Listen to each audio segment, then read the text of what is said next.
A graça e a paz do Senhor Jesus. Meus irmãos, sejam bem-vindos à continuidade do curso básico de discipulado promovido pelo Ministério Pescadores de Homens.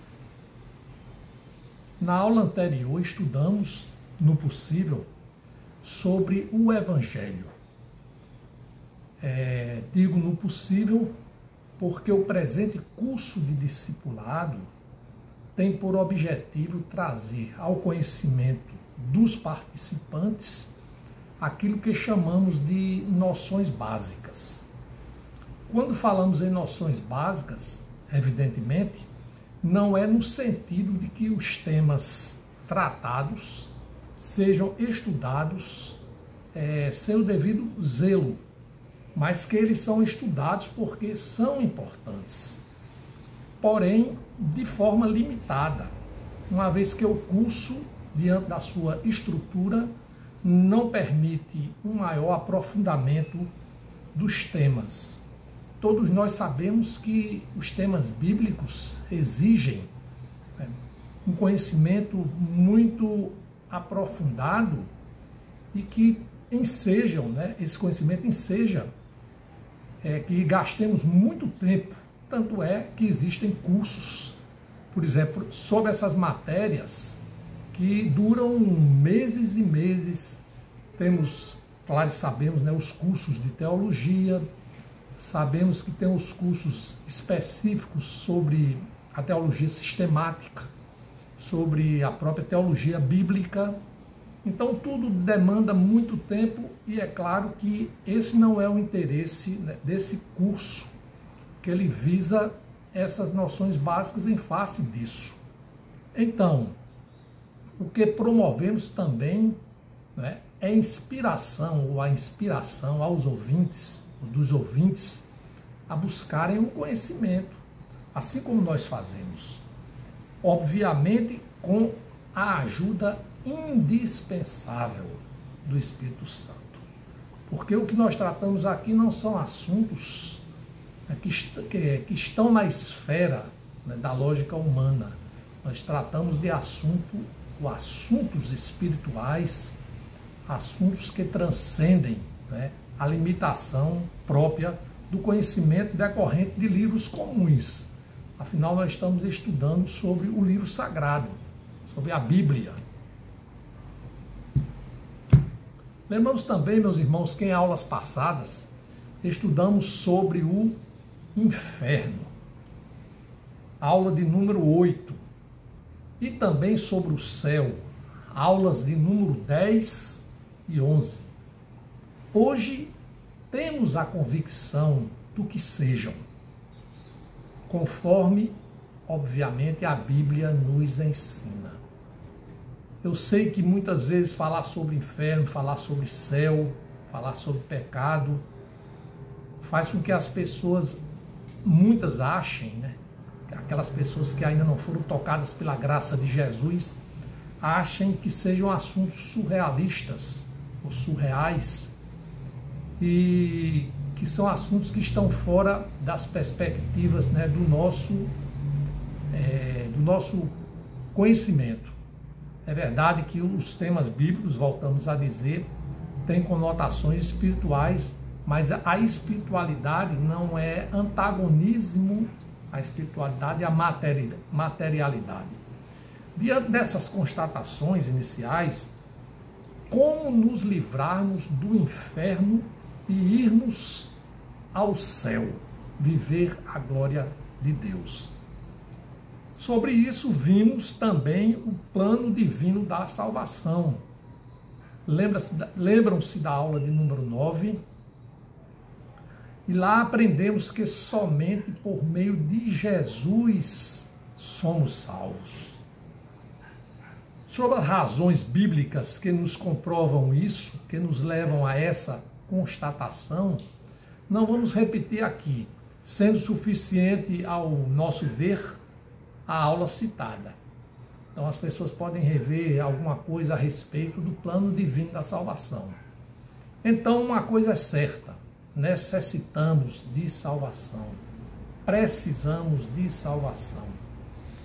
como uma maneira de entendermos melhor sobre o assunto, agora vamos, na segunda parte da aula sobre Evangelho e evangelização, iniciarmos, conforme eu já tinha prometido, sobre os passos para a salvação. O primeiro passo é reconhecimento do pecado. Importa recordar, pois, que o Evangelho é Jesus e que o Evangelho é o poder de Deus para a salvação pela fé de todo aquele que crer, não fazendo acepção de pessoas. O que chamamos aqui de passos, entre aspas, passos para a salvação, não se trata de uma receita apropriada ou preparada por homens, mas levando-se em conta os ensinamentos, os princípios que emanam da Bíblia e que nela são revelados aqui. E como resultado, esses passos, eles informam a ação sobrenatural do Espírito Santo nos pecadores. Então vamos abordar o tema reconhecimento do pecado como um passo inicial no caminho da salvação. Nesse cenário, temos a primeira provocação. Por que o reconhecimento do pecado é o passo inicial no caminho da salvação? Sem mais delongas, vamos à resposta. Porque o reconhecimento do pecado, ou a convicção do pecado, ou ainda a consciência do pecado, antecede o arrependimento. É como se fosse duas salas conjugadas. Uma primeira sala é a consciência que temos dos nossos pecados. E a segunda sala é o arrependimento. E sem arrependimento e fé não há salvação. Como dito, para o arrependimento faz-se necessário se ter a consciência do pecado. Mas o que é o pecado? Já tivemos uma aula inteira, de número 7, sobre o pecado. Vamos reforçar um pouco aqui, para não perdermos, a sequência do que estamos falando. A palavra pecado, que em grego é amatia, significa errar o alvo, ou seja, a atitude de desobediência às leis de Deus. Quem tem o mínimo de afeição à palavra de Deus, e os irmãos a essa altura das aulas já têm afeição, coloquei aqui um mínimo de afeição, eu espero que já tenham uma grande afeição pela palavra de Deus. Nós sabemos que ela conta da introdução do pecado no mundo, ou seja, a queda do homem no livro de Gênesis, no capítulo 3, versículos de 1 a 24, que tivemos oportunidades várias de enfocá-las aqui. Outros textos bíblicos também são relevantes para abrir o nosso entendimento acerca do pecado. A exemplo de, vou citar aqui 2 versículos. Carta aos Romanos, capítulo 3, versículo 23. Pois todos pecaram e carecem da glória de Deus. E carta aos Efésios, capítulo 2, versículo 1. Ele vos deu vida, estando vós mortos nos vossos delitos e pecados. Reconhecer pecado, enfim, significa ter a consciência de que somos pecadores em relação a Deus. Interessante que nenhum homem consegue, a priori, se ver pecador. Por que não acontece isso? Falta-lhe a consciência. porque nós temos a carnalidade, ou seja, a essência do pecado. Então falta uma consciência para nós entendermos que somos pecadores. Muitas vezes nós justificamos os nossos pecados como algo bom. E o Evangelho tem esse poder de fazer o homem reconhecer-se pecador. Interessante que muitas pessoas hoje em dia não se reconhecem pecadoras. Quando eu digo isso, pela própria experiência nas evangelizações, muitas dizem de boca para fora que são pecadoras, mas as suas atitudes desmentem, né, aquilo que é dito. É como pessoas que dizem que creem em Deus, mas no passo seguinte já desobedecem a Deus. A mesma coisa acontece com o pecado em si. O homem deixa aflorar a sua natureza pecadora e não teme a Deus e não obedece a Deus. Antes de expor aqui o texto, vamos fazer um versículo sobre o qual nós vamos nos debruçar. Daremos exemplos, é importante os exemplos práticos, né? De 5 homens na Bíblia que reconheceram-se, aqui na Bíblia, reconheceram-se pecadores. Vejam bem, homens conhecidos, né, por todos que leem a Bíblia, que conhecem a Bíblia, que conhecem a história. Eles se reconheceram pecadores. Então vamos ver aqui, Isaías, no livro Isaías, capítulo 6, versículo 5.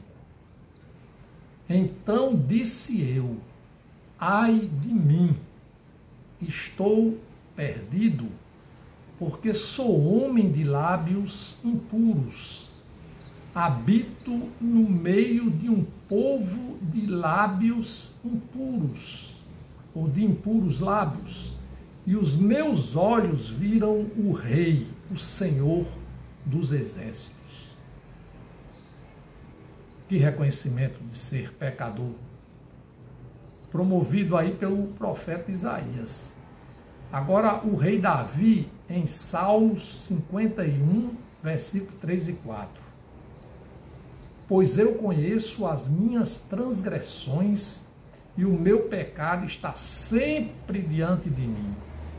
Pequei contra ti somente, e fiz o que é meu, o que é mau, perante os teus olhos, de maneira que serás tido por justo no teu falar e puro no teu julgar.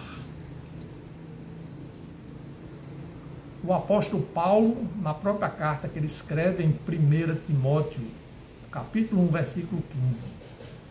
Fiel é a palavra e digna de toda aceitação, que Cristo Jesus veio ao mundo para salvar os pecadores, dos quais eu sou o principal.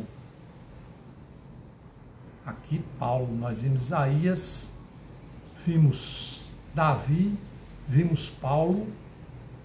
Aqui um dos, não há nome, mas um dos ladrões crucificados com Cristo em Lucas 23, 41. Diz assim, disse assim o ladrão, nós, na verdade, com justiça, porque recebemos o castigo que os nossos atos merecem. Então ele reconheceu que ele era pecador, ele e o outro, que estavam sendo crucificados com Jesus. Mas este, falando de Jesus, nenhum mal fez. Finalmente, o apóstolo Pedro, no Evangelho de Lucas, capítulo 5, versículo 8. Vendo isto, Simão Pedro prostrou-se aos pés de Jesus, dizendo, Senhor, retira-te de mim, porque sou pecador. Muito interessante refletirmos sobre isso.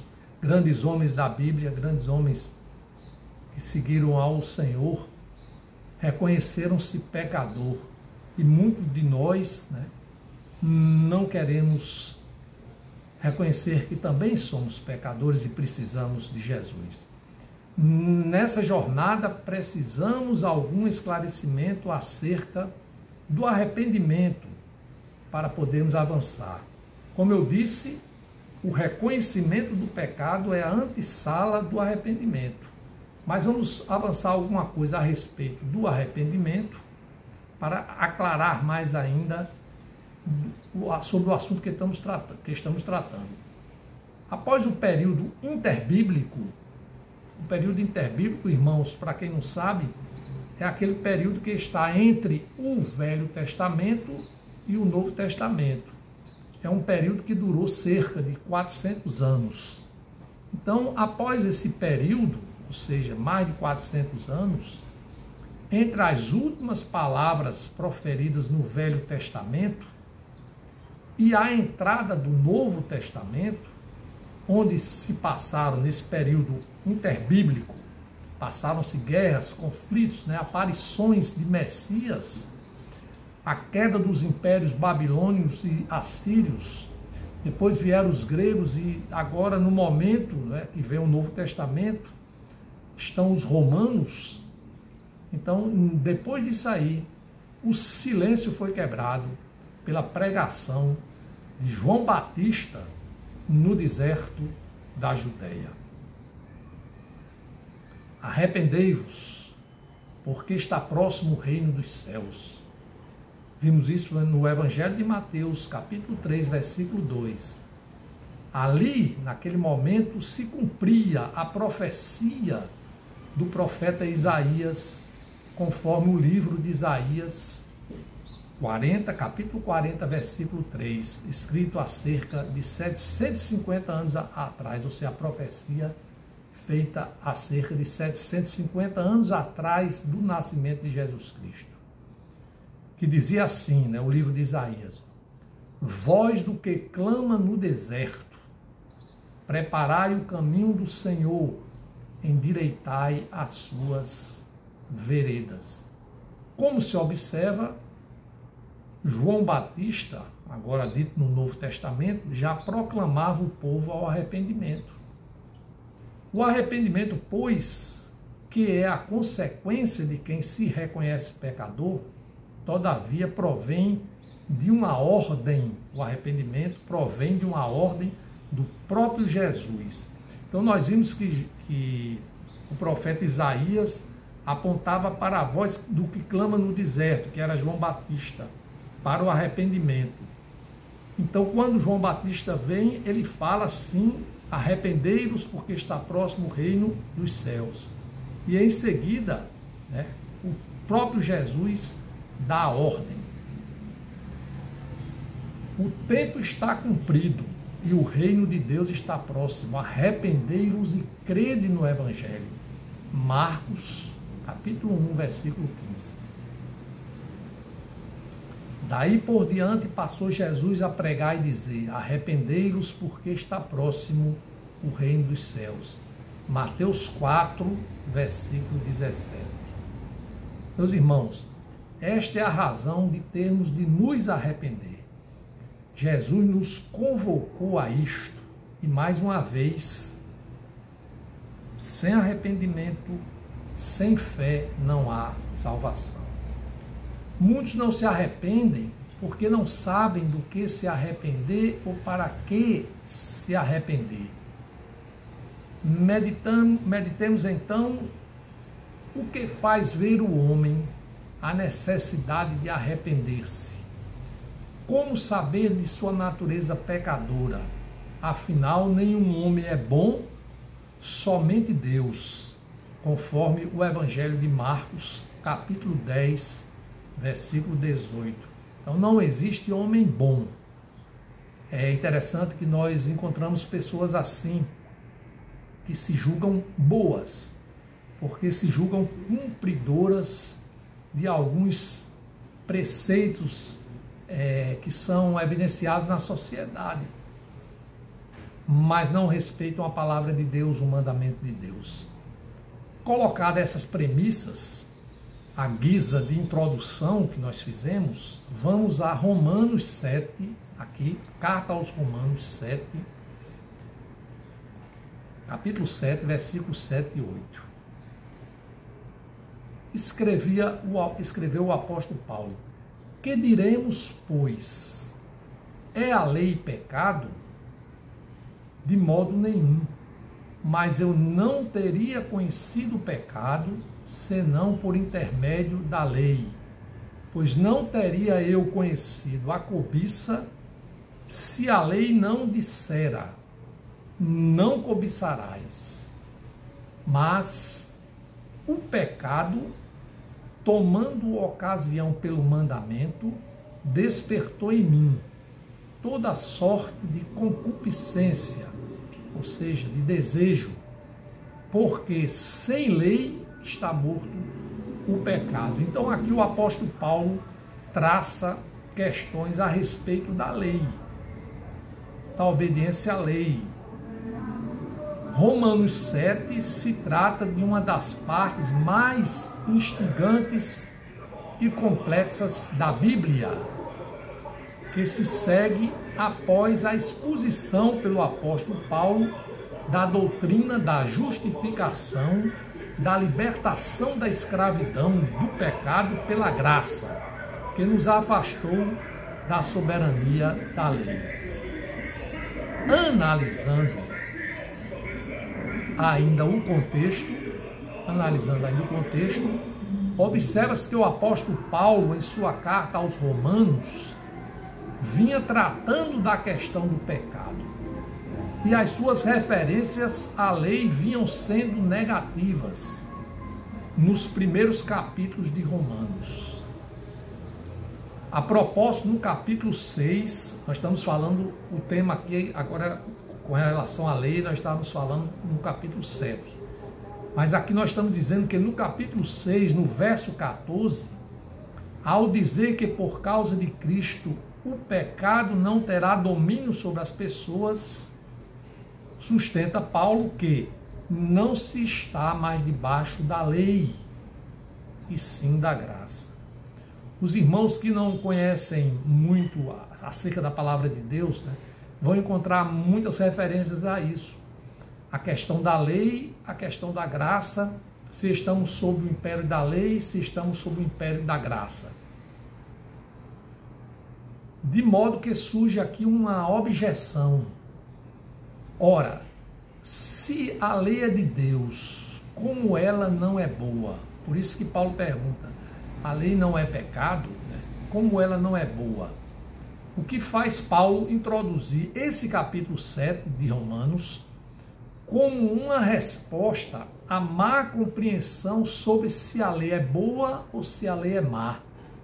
Com uma indagação. Então Paulo faz uma indagação, fazendo esse conflito, ele trazendo esse conflito à baila, ele faz essa indagação. Que diremos, pois? É a lei pecado? A resposta dele vem logo a seguir. Então, se você andar lá para o verso 12, nós estamos aqui no verso inicial 7, se você for lá para o verso 12, aí você vai ter a resposta do próprio Paulo, que ele diz assim: de modo nenhum. É a lei pecado? De modo nenhum. E a justificativa se encontra no verso 12. Por conseguinte, a lei é santa e o mandamento santo e justo e bom. O Salmo 19, 7, o Salmo, capítulo 19, versículo 7, diz: a lei do Senhor é perfeita e restaura a alma. O testemunho do Senhor é fiel e dá sabedoria aos simples. Nesse sentido, irmãos, o capítulo 7 é sobre a virtude da lei, que se repousa em sua santidade. Representa Paulo fazendo uma defesa da lei, embora sem desconhecer que ela não salva. Então existe a lei, ali se revela o pecado, mas a lei não salva. No contexto, segue-se o capítulo 8, afirmando ser a lei do Espírito da vida em Cristo Jesus, que nos livrou da lei, do pecado e da morte.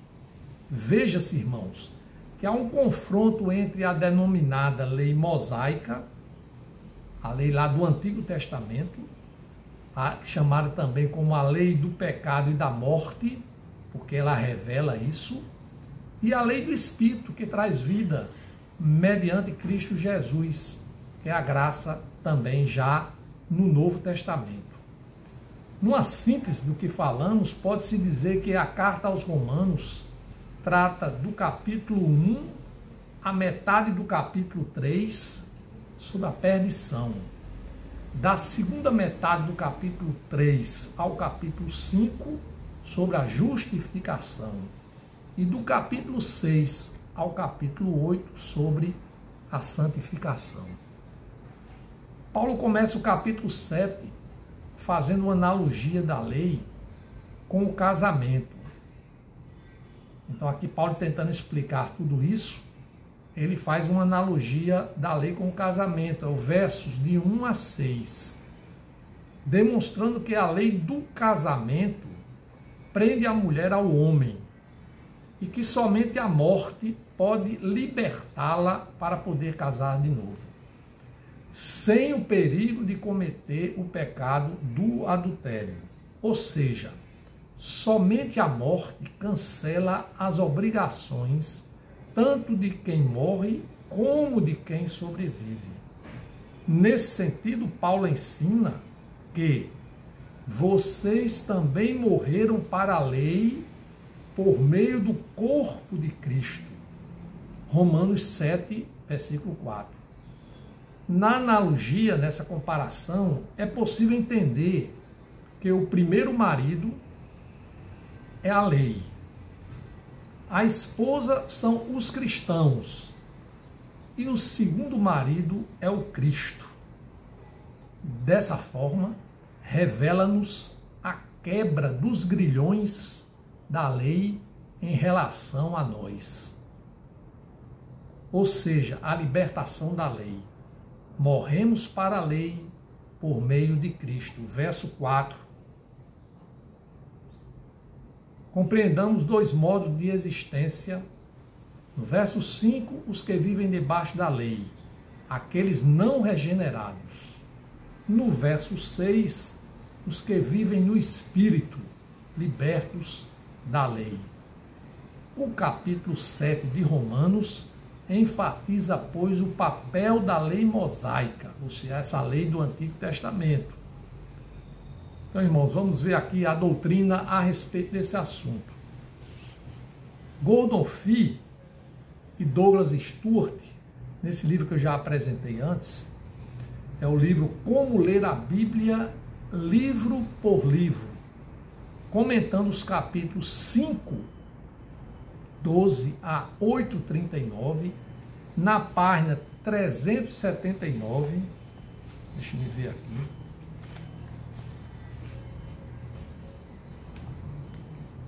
Ele esclarece: como até aqui Paulo foi bastante severo em relação à lei, ele agora faz uma breve digressão visando inocentá-la.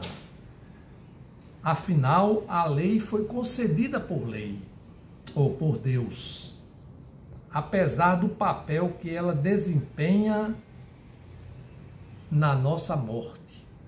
Capítulo 7, versículo 7 a 25. Então aqui os escritores Gordon Fee e Douglas Stuart estão tentando explicar exatamente essa parte sobre o papel da lei mosaica. E também aqui no mesmo sentido, C. Marvin Patt, aqui nesse livro.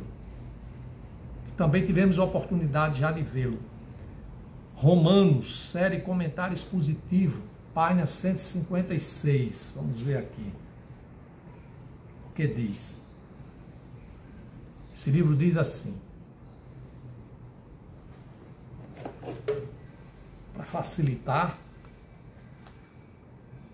neste versículo e em 7:12, está falando do versículo 7, 7a, e agora vai falar do versículo também 7:12, diz o autor: Paulo oferece uma avaliação favorável à lei de Moisés, algo extremamente necessário.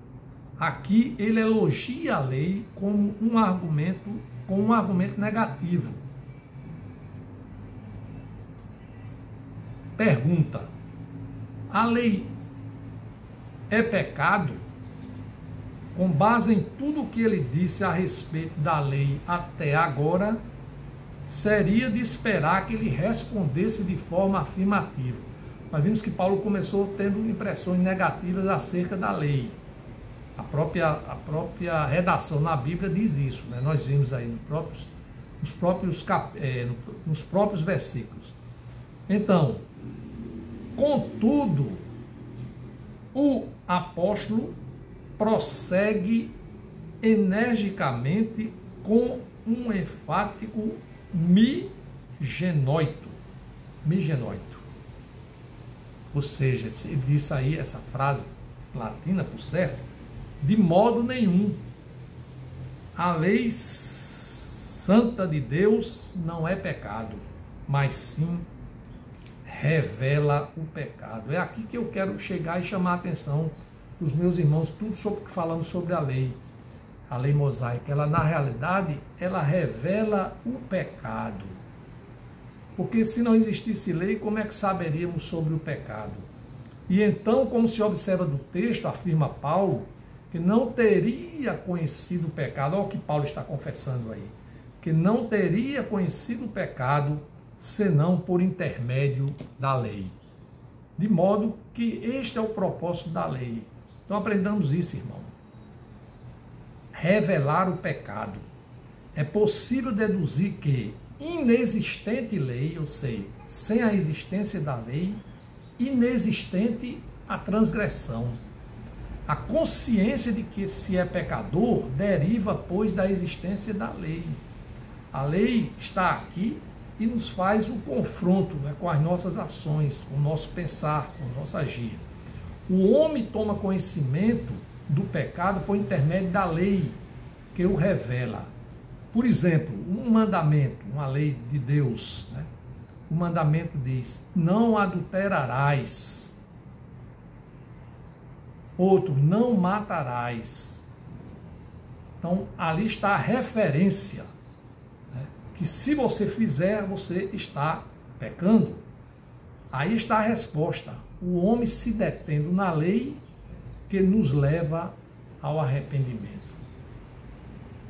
Longe, porém, irmãos, não vamos fazer confusão, longe, porém, de o propósito da lei ser a salvação, uma vez que a nossa imperfeição, a nossa natureza pecadora, impede essa possibilidade, ou seja, o pecado é revelado, isso não significa dizer que nós somos salvos por isso. Aqui, ainda para uma melhor compreensão, uma ligeira reflexão acerca da lei se faz necessária.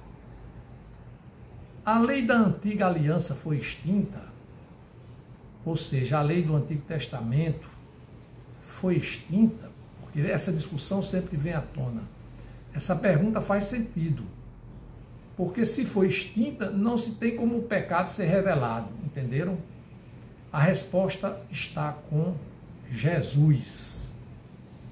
Vamos ler aqui a passagem em Mateus, capítulo 5, versículos 17 a 18. Disse Jesus: não penseis que vim revogar a lei ou os profetas, não vim para revogar.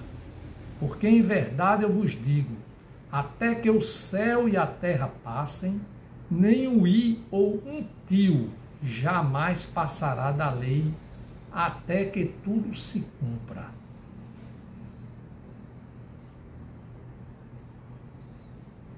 Então Jesus disse que não veio revogar a lei.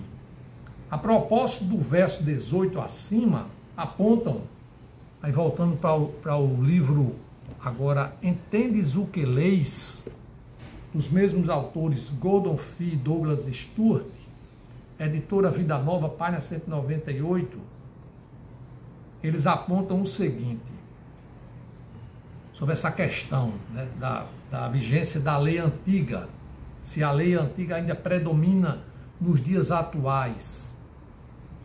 Porque muita gente diz, mas isso é uma lei antiga, não tem mais validade, foi revogada. Essa questão requer uma resposta sobre como a lei do Antigo Testamento ainda funciona para os cristãos. Diz aqui, sugerimos, dizem os autores, 6 diretrizes, 6 iniciais para a compreensão do relacionamento entre o cristão e a lei do Antigo Testamento. Essas diretrizes exigirão explicações. Algumas delas incluímos logo a seguir e outras aparecerão de forma mais detalhada, aqui dito, posteriormente neste capítulo. Então, os autores abordam 6 razões aqui, 6 sugestões, né, para entender sobre essa questão do relacionamento entre o cristão atual e a lei antiga. Claro que nós não vamos fazer aqui a citação de tudo, apenas um tópico onde nos interessa. Os autores citados esclarecem em seguida na página 199, então no mesmo livro, eles dizem assim, preste atenção, na realidade devemos pressupor que nenhuma das estipulações, ou seja, que nenhuma das leis são obrigatórias para nós, a não ser que sejam renovadas na nova aliança. Os irmãos podem ver, por exemplo, os 10 mandamentos, lá em Deuteronômio, em Êxodo, depois foram repetidos em Deuteronômio, nas tábuas da lei. Eles foram renovados no Novo Testamento. Então nós vimos que há citações, a renovação, a referência do dos 10 mandamentos no Novo Testamento. Então aqui isso faz com que, como ele diz aqui, renovados na nova aliança.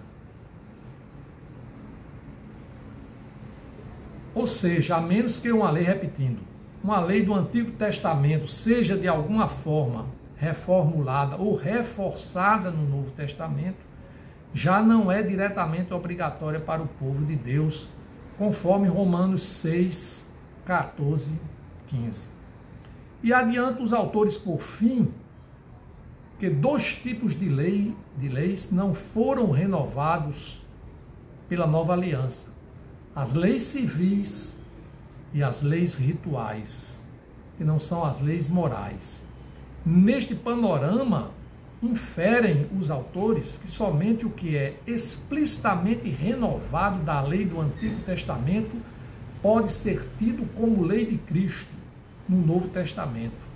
E aí estariam incluídos, olha aí, irmãos, os 10 mandamentos, conforme Mateus 5, 21 a 37 e João 7, 23. Então aqui eu cito Mateus e João, né, que são evangelhos do Novo Testamento, que fazem, vamos dizer, um reforço dos 10 mandamentos, de modo que eles permanecem, como dito aqui pelos autores Gordon Fee e Douglas Stuart.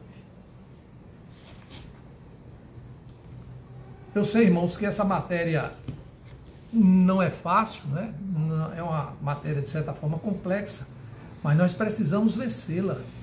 Nós não vamos tratar apenas de temas que sejam fáceis, temas que nós conseguimos ingerir, né, de uma forma mentalmente, de uma forma que sejam tranquilos. Nós vamos encontrar temas que exigem raciocínio, mas o Espírito Santo está nos ajudando para isso. Isto posto, justifica-se a assertiva de Paulo ao referir-se acerca da revelação do seu pecado com base em um dos mandamentos de Deus, posicionando-se a lei nos dias atuais. Assim, é possível compreender-se que a lei moral não foi anulada. Não roubarás, permanece. Não adulterarás, não cobiçarás. E o apóstolo Paulo explica a razão de a lei ter revelado o seu pecado, o pecado dele, né? O fazendo com base na citação de um dos mandamentos. Olha que coisa incrível, irmão. O 10º de Deus. Então Paulo diz que o pecado dele foi revelado quando ele leu o 10º mandamento, que diz: pois não teria eu conhecido a cobiça, o 10º mandamento, se a lei não dissera, não cobiçarás. Rememoremos agora o verso 8. Estamos concluindo. Mas o pecado, tomando ocasião pelo mandamento, despertou em mim toda sorte de desejo ou concupiscência, porque sem lei está morto o pecado. A lei, portanto, irmãos, não só revela o pecado, como também desperta ou provoca o pecado. Se não tem lei, o pecado é morto.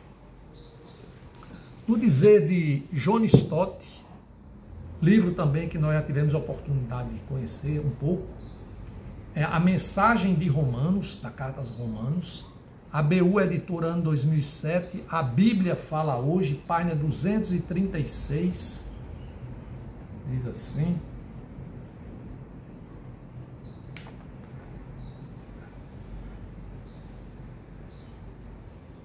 a lei despertou nossas paixões pecaminosas, de forma que dávamos fruto para a morte. Diz aqui o autor falando. A lei funciona, irmãos, como um espelho. Ela revela o nosso pecado. Quando nós olhamos diante da lei, nós vemos o nosso pecado. No dia a dia podemos verificar a razão do despertamento do pecado.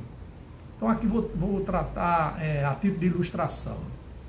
Por exemplo, diz uma placa no jardim, pensem bem: proibido pisar na grama. Não existisse a lei, ou seja, a placa, quem passasse perto do jardim talvez sequer chegasse a notar a grama. Contudo, a placa desperta a quem lê e alimenta um desejo, tipo: por que não posso pisar? O que acontecerá? Pela lei vem conhecimento do pecado. Assim é com a lei. Se não, vejamos Romanos 3, 19, 20. Ora, sabemos tudo o que a lei diz. Aos que vivem na lei o diz, para que se cale toda a boca e todo mundo seja culpável perante Deus, visto que ninguém será justificado diante dele por obras da lei, em razão de que pela lei vem o conhecimento do pecado. Aprendamos assim que o pecado reconhecido induz, nós estamos falando de convicção do pecado, induz o homem ao arrependimento. Antes de concluir, importa alertar sobre o fato de que a lei revela o pecado, prestem bem atenção, mas somente o Espírito Santo é quem convencerá o homem do pecado. Então você sabe, mas o homem só se convence de que é pecador, que tem a convicção do pecado, através do Espírito Santo. Com efeito, nos ensina Jesus. Diz Jesus, mas eu vos digo a verdade, convém-vos que eu vá, porque se eu não for, o Consolador não virá para vós outros. Se, porém, eu for, eu vos enviarei. Então, Jesus está dizendo que vai enviar o Espírito Santo quando ele for. Diz Jesus, quando ele vier, o Espírito Santo convencerá o mundo do pecado, da justiça e do juízo. Do pecado, porque não crê em mim. Da justiça, porque vou para o Pai, e não me vereis mais, Do juízo, porque o príncipe deste mundo já está julgado. Conforme o Evangelho de João, capítulo 16, versículos 7 a 11. Bem verdade que o capítulo 7 de Romanos, o qual estudamos o texto, né, se refere ao Espírito apenas uma vez no verso 6. A respeito nos ensina John Stott, ainda aqui no livro, na obra já citada, página 250. Então aqui, John Stott, nesse livro aqui, Romanos, Mensagem de Romanos, página 250, diz o autor: o Espírito Santo só é mencionado no versículo 6. Como este versículo caracteriza a era cristã como sendo a era do Espírito, era de se esperar que esse capítulo fosse repleto de referências ao Espírito. Mas, ao invés disso, Romanos 7 só fala na lei. Nós já vimos isso, né? Mencionada com seus sinônimos 31 vezes. É o capítulo seguinte, Romanos 8, que está marcado do Espírito, mencionado 21 vezes, e que se refere a este como a marca autenticadora do pertencimento a Cristo. 8, 9. Capítulo 8, versículo 9. Pertencemos a Cristo, período da graça. Assim, o capítulo 8 aborda a obra do Espírito Santo e é o que mais fala sobre o Espírito Santo em toda a Bíblia. Capítulo 8 da Carta aos Romanos. Ante o exposto, irmãos, podemos reforçar que a lei revela o pecado, mas é o Espírito quem convence o homem de que é pecador, dando-lhe a consciência de seus pecados, do castigo que merece e da necessidade de ser salvo. Afinal, estamos falando dos passos, lembra? Os passos para a salvação. Ele convida ao arrependimento, ou seja, o Espírito Santo convida ao arrependimento dos pecados e aponta para Jesus como o único que pode salvar o homem. Assim, vamos concluir a aula. Reconhecer-se como pecador, tal fato acontece porque o Espírito Santo quer restaurar o homem, de modo que o homem avance no caminho da salvação. Estamos falando de passos. Então é o momento de fazermos uma última provocação. Irmãos, estamos levando as pessoas a se reconhecerem pecadoras, a terem a consciência ou a convicção do pecado? Isso tem tudo a ver com a evangelização, que nós vamos falar mais adiante quando vamos ver que a evangelização é a prática do evangelho.